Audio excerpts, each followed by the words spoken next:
David Martinez, who works at Doc's Ripperdoc office, requests access to James Norris's sandevistan.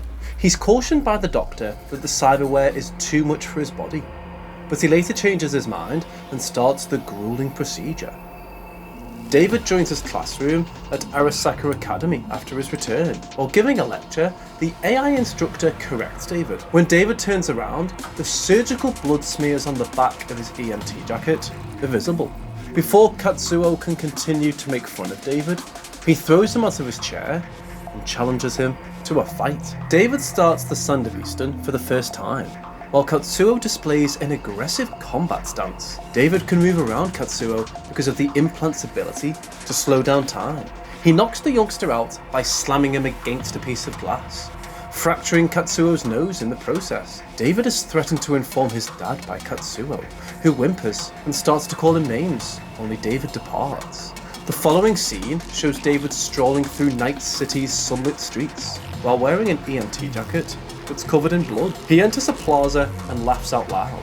He appears to vanish into thin air, which surprises the onlookers. The scene changes to his mother's former apartment, and David enters to clean the jacket in front of the washer. He attempts to unwind on the couch after a long day. Marcus identifies the assailant of his kid for him and describes Norris's cyberpsycho event in implant. They are aware that David now has the implant, but unlike Norris, he doesn't appear to be experiencing any negative side effects. Marcus is confident that David would be a good candidate to test their product.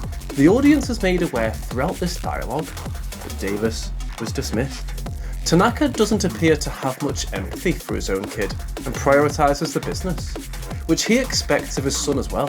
David is still sitting on the apartment's couch when the principal of Arasaka Academy calls. He declines the call and then takes a shower before returning to the streets of Night City. When David utilises the end cards, he suddenly experiences the strange sensation that something is happening behind his back. He spots a woman with the white hair picking out individuals on the train and uses the implant to slow time so he may grab her hand. He's instantly pulled away by her. After speaking with him, she takes him by the throat and throws him against the train wall while observing his data with interest. She suggests they collaborate after learning about the unlawful sandevistan. It seems that she particularly watches for Arasaka suits to steal from. She now welcomes David to the group as her trainee and introduces herself as Lucy. Both start their pickpocketing endeavours by utilising David's skill. Before they exit the train, Lucy puts him to the test with a range of other victims. Lucy phoned for an ambulance, and the following scene shows David being carried on a stretcher. The current EMT talks about David's condition and requests his immunosuppressants. Lucy first appears unconcerned, as in unaware of David's insurance. The EMT then evidently wants to double check the information and briefly vanishes. When the EMT comes and threatens them with the pistol, Lucy finds that the ambulance has already left. Young David can fire the implant 8 times in a single day, which would be stressful for an adult. Doctor cautions him about the implant's potential for psychological harm. Lucy takes out the stolen chips. She can only buy medication for 2 days. David and Lucy kick the stretcher in the EMT's stomach, then opens the door and have a wild trip on the highway. Outside, Lucy is awaiting him. They discuss their next steps for repaying his obligation to her as they settle down on a seat. After the discussion, she extends an invitation to David to stay at her flat and gives them beer. She forces him to remove his mother's jacket before putting it on herself and programming the back of it to read Edgerunners. He learns from Lucy that it's just another way to say Cyberpunk. David acknowledges that he enjoys JK's Edgerunners books. He then tries to alter the topic by pointing out a poster on a wall that promotes a new life on the moon.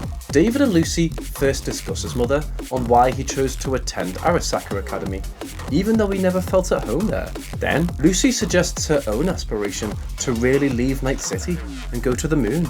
She then extends an invitation for him to join her as they link into a simulation. They spend a few minutes in the lunar simulator when a call from Maine tells David, "You fell over the edge, punk." David is then ejected from the simulation. Just to look at Maine and his gangmates' expressions, David returns to reality. Maine demands the sandevistan return because she finds it amusing that David has it installed. Lucy is utterly unperturbed as she sits next to him. David is beaten in the face by Maine, who also threatens him. A rocket ascends into the night sky to mark the episode's conclusion. With this, the recap comes to an end. But don't you worry, more recaps are sure to come your way.